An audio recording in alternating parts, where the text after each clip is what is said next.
중국은 과거부터 5천년간 대국으로서 아시아에서 영향력을 행사했어요. 주변국들은 중국의 눈치를 보며 조공을 바치면서 나라를 운영했어요. 특히 중국과 가까이 있던 고구려는 독자적인 문화가 없었습니다. 여기 하버드 대학교 세미나장에서 개념 없는 중국 학생이 망언을 쏟아내고 있는데요. 이때 한국 학생의 한마디에 세미나장은 일순간에 정적이 되고 중국 학생은 더 이상 고개를 들지 못하게 됩니다. 과연 무슨 일이 있었던 걸까요? 안녕하세요. 저는 하버드 대학교에 다니는 샬롯 윌슨이에요. 저는 고등학교 시절부터 역사와 문화에 깊은 관심을 가지고 있었습니다. 하버드 대학 입학을 위해서는 자기소개서와 에세이에 제 경험을 잘 녹여내야 했는데 저는 제 관심사를 살려 열정적으로 작성했어요. 특히 2년간 주말마다 참여했던 지역 문화유산 보존 활동이 큰 도움이 되었습니다. 또한 전국 고교생 역사 논문 대회에서 세계 대공황이 동아시아 국가 간 관계에 미친 영향이라는 주제로 대상을 받은 것도 제 열정을 보여주는 중요한 경험이었어요. 이런 노력 덕분에 하버드 동아시아학과에 장학생으로 입학할 수 있었습니다. 첫 학기가 시작되고 기숙사에서 룸메이트 사만다를 만났어요. 사만다는 영화학을 전공하는 2학년 학생이었는데 우리는 금세 친해졌죠. 어느 날 밤 사만다가 디즈니 영화 뮬란을 보자고 제안했습니다. 사실 저는 평소에 다큐멘터리나 역사 드라마를 주로 봐서 애니메이션은 좀 어린이틱하다고 생각했어요. 하지만 사만다의 열정적인 설명에 궁금해져서 함께 보기로 했습니다. 그런데 영화를 보고 나서 제 생각이 완전히 바뀌어 버렸어요. 뮬란이라는 한 여성이 가족을 위해 남장을 하고 전쟁에 나가는 용기 있는 모습이 정말 인상적이었거든요. 특히 가부장적인 사회에서 자신의 정체성을 지키려고 노력하는 모습이 현대 사회의 많은 젊은이들의 고민과 맞닿아 있다는 생각이 들었습니다. 영화의 배경도 눈길을 끌었어요. 웅장한 자금성, 끝없이 이어지는 만리장성, 안개 낀 산수와 같은 풍경들까지 이런 요소들이 중국의 역사와 문화유산을 생생하게 보여주는 것 같았습니다. 비록 애니메이션이지만 이를 통해 중국의 아름다움을 엿볼 수 있었죠. 영화를 본 후 궁금증이 폭발했어요. 뮬란 이야기의 실제 역사적 배경은 무엇일까? 영화에서 묘사된 훈족과의 전쟁은 실제로 어떤 모습이었을까? 당시 중국의 군사 문화와 여성의 지위는 어땠을까? 이런 질문들이 꼬리에 꼬리를 물고 이어졌습니다. 그래서 도서관에 가서 관련 책들을 찾아보기 시작했어요. 유튜브에서도 중국의 문화유산을 소개하는 다큐멘터리를 찾아봤어요. BBC에서 제작한 더 스토리 오브 차이나라는 시리즈가 특히 도움이 많이 되었죠. 이런 관심이 커져서 2학기 수강 신청을 할 때 주저없이 중국 영화의 이해라는 수업을 선택했어요. 이 수업에서는 매주 다른 중국 영화를 보고 토론하는 시간을 가졌는데 정말 흥미진진했습니다. 특히 존 우 감독의 적벽대전을 보고 깊은 감동을 받았어요. 이 수업에서 중국인 유학생 왕위를 만나게 된 것도 큰 행운이었죠. 베이징 출신인 그는 중국 문화와 영화에 대해 정말 해박한 지식을 가지고 있었거든요.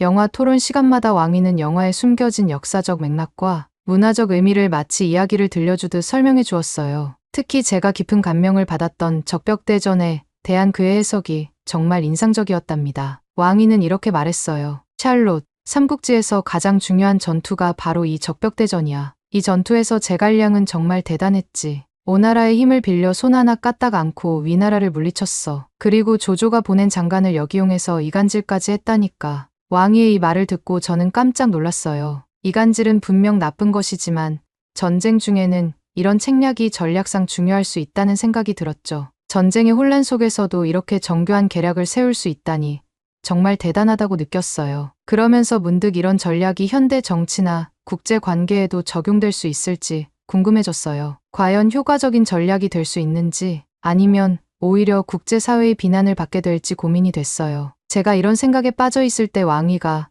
더 놀라운 이야기를 덧붙였어요. 샬럿, 제갈량이 얼마나 대단했는지 알아? 전쟁 중에 마음대로 바람까지 조정했대. 동남풍을 불게 해서 조조의 함선을 모조리 불태워버렸지 뭐야. 왕위의 이야기를 듣고 있자니 마치 제가 타임머신을 타고 과거 적벽대전 현장으로 순간이동한 것 같았어요. 정말 눈앞에서 벌어지는 일처럼 생생하게 느껴졌죠. 그러던 어느 날 이렇게 중국 영화의 매력에 푹 빠져있던 제게 뜻밖의 일이 벌어졌어요. 어느 날 수업을 마치고 기숙사로 돌아왔는데 사만다가 드라마를 보고 울고 있는 모습을 발견한 거예요. 무슨 일이냐고 물었더니 사만다는 한국 드라마 오징어 게임 시즌2가 올해 12월에 개봉한다며 그 전에 시즌1을 다시 보고 있다고 했어요. 저는 의아해서 예전에 한 번 봤으면 됐지 무슨 드라마를 다시 또 볼 이유가 있냐고 물어봤습니다. 그러자 사만다는 한국 드라마는 매번 볼 때마다 새로운 의미와 감동을 준다며 함께 보자고 제안했어요. 그러면서 사만다가 오징어 게임의 내용을 설명해 주었는데 그 말을 듣고 저는 잠시 망설여지게 되더라고요. 오징어 게임의 기본 줄거리가 456명의 참가자가 자신의 목숨을 걸고 456억 원의 상금 획득하는 서바이벌 게임이었거든요. 너무 폭력적이지 않나 하는 생각이 들어서 고민하고 있는데 사만다는 이 드라마가 전 세계적으로 큰 인기를 끌었다고 말해주었어요. 미국은 물론 홍콩, 대만, 베트남, 아랍에미리트, 쿠웨이트 등 14개국에서 1위를 차지했다는 거예요. 처음에는 망설였지만 문득 뮬란을 통해 중국 문화에 관심을 가지게 된 경험이 떠올랐어요. 그래서 한국 드라마도 한번 시도해 보자는 생각이 들었고 결국 사만다와 함께 오징어 게임을 보기 시작했습니다. 그리고 저는 그때부터 오징어 게임에 완전히 빠져들고 말았어요. 특히 지영의 이야기는 정말 가슴 아프면서도 깊은 감동을 주었습니다. 지영이 구슬치기 게임에서 새벽과 짝이 되는 순간부터 그들의 대화를 통해 서로의 아픔을 나누는 과정이 너무나 감동적이었어요. 지영은 어렸을 때 고아로 자라서 구슬치기 게임에서 이기고 상금을 타더라도 만날 사람이 아무도 없었죠. 반면에 새벽은 상금을 타게 되면 잃어버린 동생도 찾고 제주도 여행도 가고 어머니도 만나기로 되어 있었거든요. 그래서 지영은 구슬치기에서 지게 되면 죽게 되는 상황인데도 일부러 새벽한테 져주게 됩니다. 지영의 불운한 과거와 그로 인한 상처, 그리고 그녀가 새벽에게 보여주는 따뜻한 마음에 저도 모르게 눈물이 났어요. 특히 지영이 새벽을 살리기 위해 자신의 목숨을 포기하고 구슬을 떨어뜨리는 장면은 정말 가슴 아팠죠. 그녀가 마지막으로 강새벽, 고마워. 나랑 같이 해줘서 라고 말할 때 저와 사만다는 함께 흐르는 눈물을 멈출 수 없었어요. 이 장면을 통해 한국 드라마가 얼마나 감동적이고 깊이 있을 수 있는지 깨달았습니다. 단순한 서바이벌 게임을 넘어서 인간의 본성과 사회 문제를 깊이 있게 다루는 방식에 감탄했어요. 한국 드라마가 이렇게 사람의 마음 깊숙한 곳부터 울리며 감정을 건드릴 수 있다는 사실이 놀라웠습니다. 한편으로는 사만다를 통해 이 드라마가 미국 방송계 최고 건의상, 에미상 시상식에서 6관왕을 달성하며 새 역사를 썼는지 알게 되었죠. 게다가 왜 한국 드라마와 K 콘텐츠의 전 세계에 사람들이 열광하는지도 어렴풋이 알 수 있었습니다. 오징어 게임을 본 후 저는 한국 문화에 대해 더 깊이 빠지게 되고 궁금해졌어요. 사만다에게 오징어 게임2가 개봉하는 날을 물어보고 10월 26일을 달력에 저장해 두었습니다. 그리고 한국에 더 재미있는 드라마가 없는지 물어봤죠. 사만다는 더 재미있는 것을 찾아보자며 휴대폰으로 검색을 하기 시작했어요. 그런데 놀랍게도 그녀의 휴대폰은 접었다 폈다 할 수 있는 폴더블 삼성폰이었습니다. 이전에 사만다의 휴대폰으로 오징어 게임을 볼 때는 몰랐지만 그것이 반으로 접히는 휴대폰이었던 거예요. 접으면 휴대폰이 주머니에 쏙 들어가고 영상을 볼 때는 펴서 고화질로 영상을 볼 수 있어서 정말 탐났어요. 더 놀라운 것은 사만다에게 물어보니 삼성은 폴더블 기술력이 세계에서 가장 뛰어나고 그래서 한국을 대표하는 기업이라고 하더군요. 저는 미국인이라서 당연히 애플을 쓰는 게 좋다고 생각했는데 사만다의 말을 듣고 다음에는 삼성폰으로 바꿔볼까 하는 마음이 들었습니다. 그런데 이게 다가 아니었어요. 사만다는 삼성이 애플보다 뛰어난 점이 영상 화질에 있다면서 심지어 이번 파리올림픽에서도 애플폰이 아니라 삼성폰이 중계 독점권을 받았다고 말했어요. 저는 깜짝 놀랐습니다. 우리나라 기업인 애플을 제치고 한국 기업이 올림픽 중계권을 따냈다니 말이에요. 스마트폰과 TV는 역시 한국이 IT 강국이라는 생각이 들었습니다. 곡면 디스플레이와 폴더블폰 같은 혁신적인 기술들은 우리 미국에는 없거든요. 이쯤 되니 저는 한국의 기술력에 대해 완전히 감탄하게 되었어요. 제가 이렇게 한국 드라마와 제품에 관심을 많이 가지니 사만다도 저에게 더 많은 한국 문화를 소개해주고 싶어 했어요. 사만다는 내일 점심을 학교 앞 한인식당 고추장에 가자고 제안했어요. 다음날 사만다와 함께 고추장에 갔습니다. 식당 문을 열고 들어서는 순간 풍성한 한국 음식 냄새가 코를 자극했어요. 놀랍게도 식당은 한국 식당인데 손님들은 거의 다 미국인이었습니다. 하버드에 다니는 학생들뿐만 아니라 근처에서 일하는 직장인들까지 점심시간이면 이 한인식당을 찾아 북적거린다고 하더라고요. 한국에서 미국으로 건너와 식당을 운영하시는 아주머니의 인상이 정말 푸근했어요. 음식도 한 그릇 가득 풍성하게 담아주셨죠. 저는 가장 추천하는 메뉴가 무엇인지 물어봤고 아주머니는 비빔밥을 추천해 주셨어요. 비빔밥을 먹어보니 여러 가지 채소와 고기, 계란이 어우러져 한 그릇에 건강한 한 끼를 담은 것 같았어요. 너무 맛있어서 어떻게 만드는 건지 아주머니께 여쭤봤더니 친절하게 재료와 조리법을 설명해 주셨습니다. 김치의 아삭한 식감과 매콤 새콤한 맛이 입안에서 춤을 추는 것 같았고, 불고기의 부드러운 육질과 달콤한 양념 맛은 정말 환상적이었습니다. 이 경험을 통해 한식이 왜 세계적으로 인기 있는지 직접 체감할 수 있었어요. 건강에도 좋고 맛도 있어서 정말 놀라웠습니다. 미국에서도 이렇게 훌륭한 한국 문화와 먹거리를 즐길 수 있다는 사실에 왜 이제야 알게 되었는지 스스로에게 한탄했어요. 사만다라는 룸메이트를 만나 이런 경험을 할 수 있게 되어 정말 다행이라고 생각했습니다. 그녀 덕분에 한국 문화의 매력에 푹 빠지게 되었고 앞으로 더 많은 것을 배우고 싶다는 욕심이 생겼어요. 그래서 수업이 끝난 후 왕희에게 한국 문화에 대한 제 새로운 관심사를 신나게 이야기했습니다. 오징어 게임의 독특한 스토리와 한국 음식의 맛, 그리고 삼성의 혁신적인 기술에 대해 열정적으로 말했어요. 하지만 제 이야기를 들은 왕희의 반응은 예상과 달랐습니다. 그의 표정이 묘하게 변하더니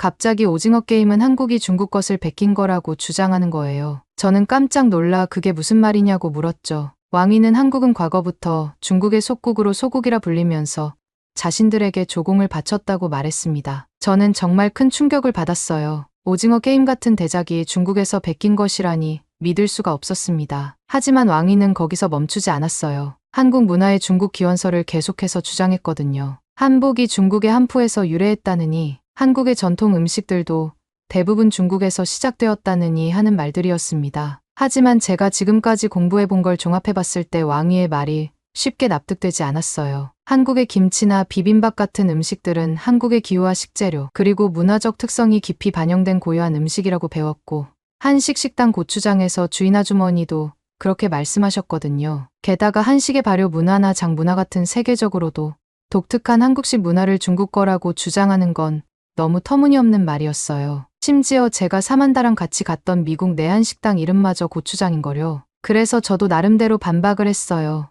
문화는 서로 영향을 주고받는 것이고 그 과정에서 각국의 고유한 특색이 더해져 새로운 것이 만들어진다고 말했습니다. 한국은 한국만의 방식으로 재해석하고 발전시켜 독자적인 문화를 만들어냈다고 설명했어요. 이는 단순히 베끼기가 아니라 창조적인 과정이라고 강조했습니다. 그렇지만 왕희는 받아들이지 않았어요. 결국 우리 사이에 갈등이 생겼습니다. 왕희의 주장이 일리가 있는 건지 아니면 단순한 질투심 때문인지 혼란스러웠어요. 이 일을 계기로 저는 동아시아의 역사에 대해 더 깊이 공부해야겠다고 결심했어요. 특히 왕희가 주장했던 과거부터 한국이 쭉 중국의 속국이었다는 말이 계속 머릿속에 맴돌았습니다. 이는 한국의 정체성 자체를 부정하는 말이나 다름없었거든요. 특히 과거 고구려와 당나라의 관계, 그리고 삼국시대에 대해 자세히 알아보고 싶었어요. 한국이 정말로 늘 중국의 속국이었는지 아니면 독자적인 문화와 역사를 가진 국가였는지 직접 확인하고 싶었거든요. 도서관에서 관련 책들을 찾아 읽기 시작했습니다. 고구려가 중국의 수, 당과 맞서 싸운 역사,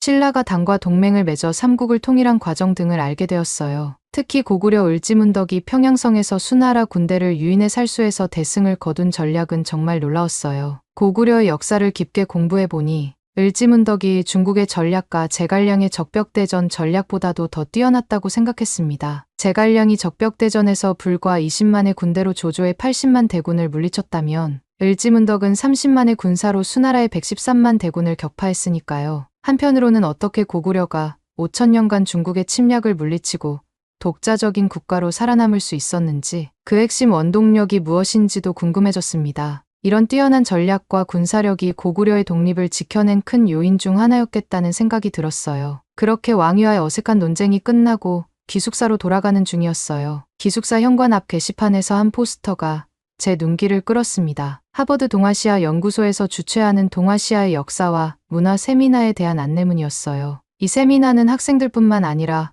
교수진과 외부 전문가들도 참여하는 공개 토론회 형식이라고 했습니다. 다양한 국적의 학생들과 연구자들이 모여 동아시아의 역사와 문화에 대해 자유롭게 의견을 나누는 자리라는 설명이 있었어요. 포스터를 읽으며 이 세미나에 참석하면 제 궁금증을 해결할 수 있을 것 같다는 생각이 들었습니다. 게다가 여기서 배운 내용을 바탕으로 나중에 왕위와 더 깊이 있는 대화를 나눌 수 있을 것 같았어요. 특히 이번 세미나의 주제가 고대 동아시아 국가들의 관계와 문화 교류여서 제 관심을 더욱 끌었습니다. 이는 제가 최근 고민하던 문제들과 딱 맞아떨어지는 주제였거든요. 그 자리에서 바로 참가 신청을 하기로 마음먹었어요. 이 세미나를 통해 역사를 더 깊이 있게 공부할 수 있을 것 같았고 다양한 시각과 의견을 들을 수 있을 것 같아 기대가 되었습니다. 세미나 당일, 저는 설렘을 안고 하버드 동아시아 연구소로 향했어요. 세미나장에 들어서자 참석자 명단이 눈에 띄었고 거기서 뜻밖에도 왕위의 이름을 발견했습니다. 왕위도 참석했다니 놀랐어요. 아마도 그도 자신의 주장에 대한 근거를 찾고 싶었던 모양이에요. 한편으로는 왕위가 또다시 헛된 주장을 하지 않을까 걱정도 되었습니다. 세미나는 주제 발표 후 자유 토론 형식으로 진행된다고 했어요.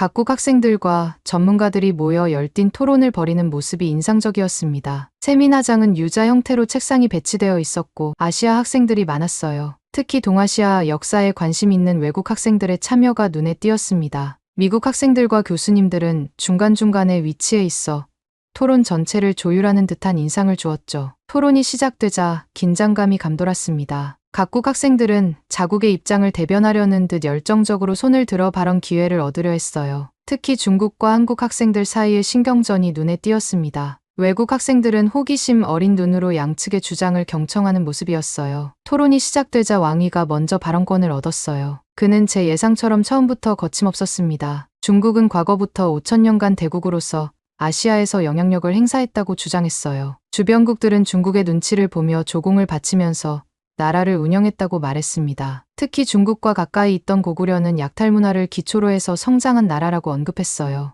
역시 제 예상처럼 왕위는 중국 역사를 우선시하고 의도적으로 한국의 문화를 폄하하는 것처럼 느껴졌습니다. 저도 왕위와의 대화 후 도서관에서 공부했던 내용을 말하려고 손을 들려고 했어요. 고구려는 중국의 조공을 바치기보다 용맹하게 맞서 싸웠고 을지문덕의 살수대첩 등 제가 봤던 것을 이야기하려 했습니다. 그런데 그때 한 학생이 먼저 손을 들고 발언권을 얻었어요. 그는 키가 크고 단정한 외모에 날카로운 눈빛을 가진 학생이었습니다. 나중에 알게 된 이름이 박민준이었는데 그는 눈빛부터 결연하고 날카로웠어요. 민준은 차분하면서도 단호한 목소리로 말하기 시작했습니다. 민준은 왕위의 주장이 편협한 국가주의적 사고라고 날카롭게 지적했습니다. 그의 목소리에는 자신감이 넘쳤어요. 고구려는 독자적인 국가로서 동아시아 최강국으로 군림했다고 강조했습니다. 그 증거로 광개토대왕 비문을 언급했는데 그의 설명이 매우 구체적이어서 놀랐습니다. 광개토대왕 비문에는 고구려의 영토 확장이 상세히 기록되어 있습니다.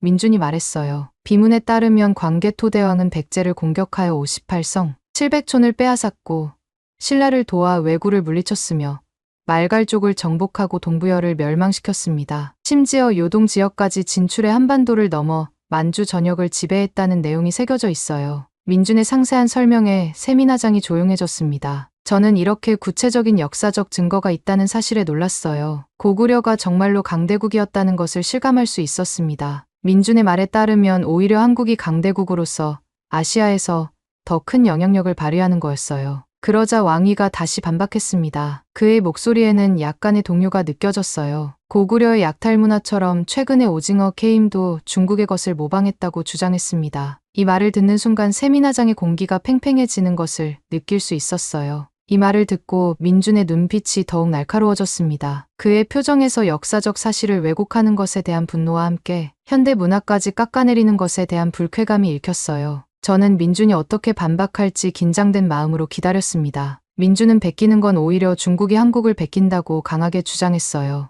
오징어 게임2의 개봉과 전 세계적 흥행을 모함하려는 의도라고 말하면서 실제로 베끼는 건 중국이라고 지적했습니다. 그러면서 최근 사건들을 구체적으로 언급했어요. 2018년 중국이 한국 기업 직원들을 빼내가 반도체 기술을 유출한 사건을 예로 들며 이를 명백한 기술 탈취라고 했습니다. 또한 한국의 대장금이 중국에서 그대로 리메이크된 것과 김치를 중국의 파오차이라고 주장한 논란도 언급했어요. 민준의 말을 들으며 저는 제가 본 한국 드라마 오징어 게임이 떠오르면서 그때 느꼈던 감동이 생생하게 되살아났습니다. 저런 퀄리티 높은 수준의 드라마가 단순한 모방에서 만들 수 없다고 생각했어요. 한국 드라마를 보면 영혼이 팔리는 것처럼 심장이 뛰는 걸 경험했거든요. 그러면서 한국 드라마는 그 안에 자본주의의 모순과 인간의 갈등, 그리고 화합이라는 본연의 감정을 녹여내는 뛰어난 예술작품이었죠. 민주는 계속해서 태양의 후예나 별에서 온 그대 같은 한국 드라마들이 중국에서 무단으로 표절되는 일이 비일비재했다고 말했습니다. 한국 문화를 베끼면서도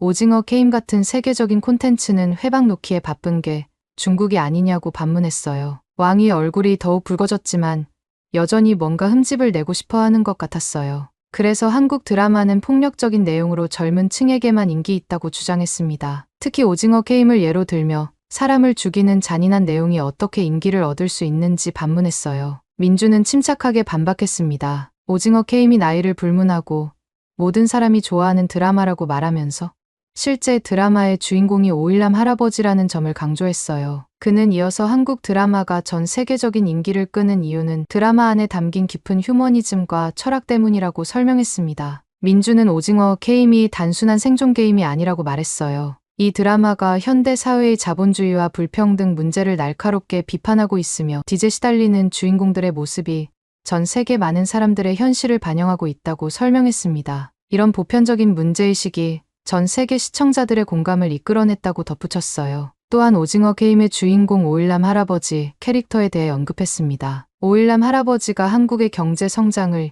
이끈 세대를 상징한다고 말하면서 그가 아카데미 시상식에서 브레이크 댄스를 추는 모습이 한국인의 유연성과 문화적 적응력을 보여준다고 설명했어요. 이런 복합적인 캐릭터를 통해 한국 드라마가 단순한 오락을 넘어 깊이 있는 사회적 메시지를 전달하고 있다고 강조했습니다. 민준의 설명을 들으며 저는 한국 드라마의 깊이와 영향력을 새롭게 인식하게 되었어요. 단순히 재미있는 이야기를 넘어 현대 사회의 문제를 다루고 인간의 본질적인 고민을 담아내는 한국 드라마의 힘을 느낄 수 있었습니다. 이에 왕이는 얼굴을 붉히며 반박했습니다. 베끼기만 하는 나라가 어떻게 천하를 통일할 수 있겠느냐며 당시 중국은 진시황이 분열된 제국을 통일한 최초의 왕조였다고 주장했어요. 그러자 민준이 날카롭게 받아쳤습니다. 진시황이 가장 원했던 것은 천하 통일이 아니라 문화 통일이었다고 말하면서 그 당시 고구려가 독자적인 척을 만들어 동아시아의 표준을 세웠다고 설명했어요. 민준의 설명에 따르면 척은 물건을 재거나 세금을 거둘 때 기준이 되는 자를 말하는 거예요. 그러면서 민주는 고구려의 척은 단순한 측량 도구의 변경이 아니라 국가 정체성과 독립국가의 권력과 힘을 나타낸다고 말했습니다. 구체적으로 고구려 척 길이가 35.6cm로 한나라 척의 23.7cm보다 11.9cm나 길었다고 말했습니다. 중국이 그토록 존경하는 맹자도 고구려 척의 편리함을 알고 칭송했다고 말했습니다. 더불어 이 고구려 척이 신라, 백제,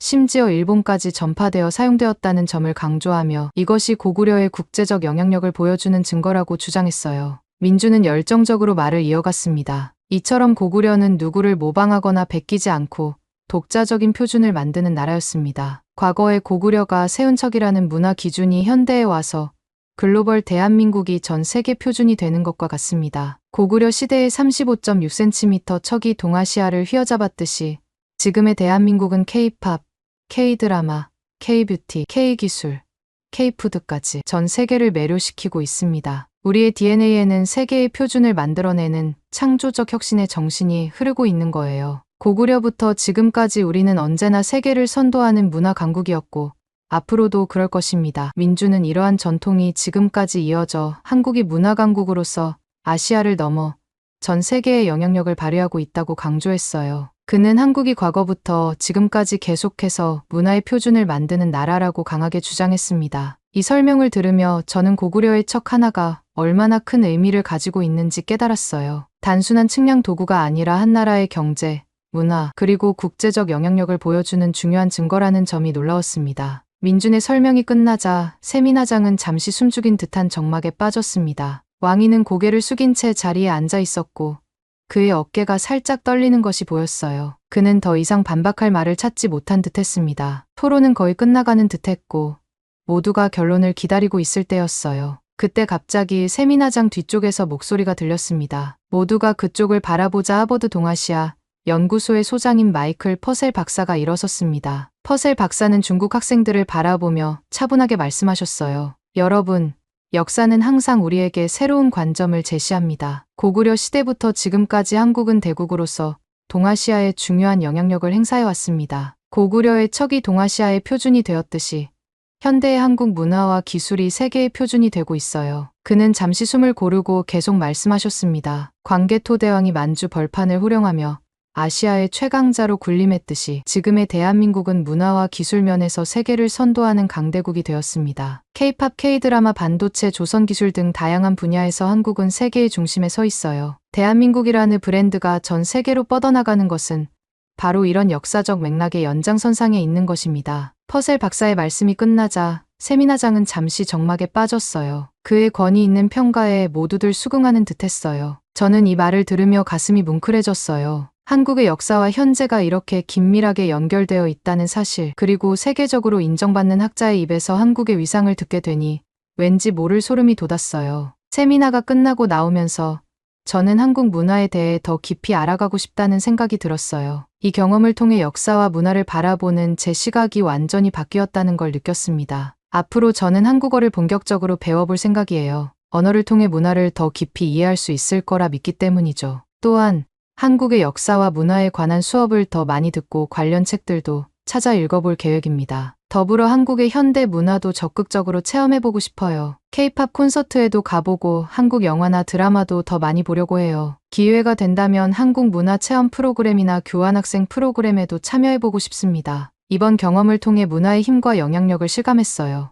앞으로 제 진로도 문화 교류나 국제관계 쪽으로 고민해볼 생각이에요. 한국과 미국, 나아가 전 세계의 문화를 이어주는 가교 역할을 하고 싶다는 꿈이 생겼거든요. 오늘 사연은 여기까지입니다. 어떻게 들으셨나요? 광개토대왕이 만주 벌판을 호령하며 아시아의 최강자로 군림했듯이 지금의 대한민국은 문화와 기술 면에서 세계를 선도하는 강대국이 되었습니다. 저는 이 말에서 정말 소름이 돋았네요. 한국 드라마와 영화가 사랑받는 이유가 광개토 대왕님 때부터였군요. 여러분 생각은 어떤지 댓글 많이 달아주세요. 그 전에 구독 버튼 꼭 클릭해 주시고요. 저는 더 좋은 사연으로 찾아뵐게요. 감동도서관이었습니다. 감사합니다.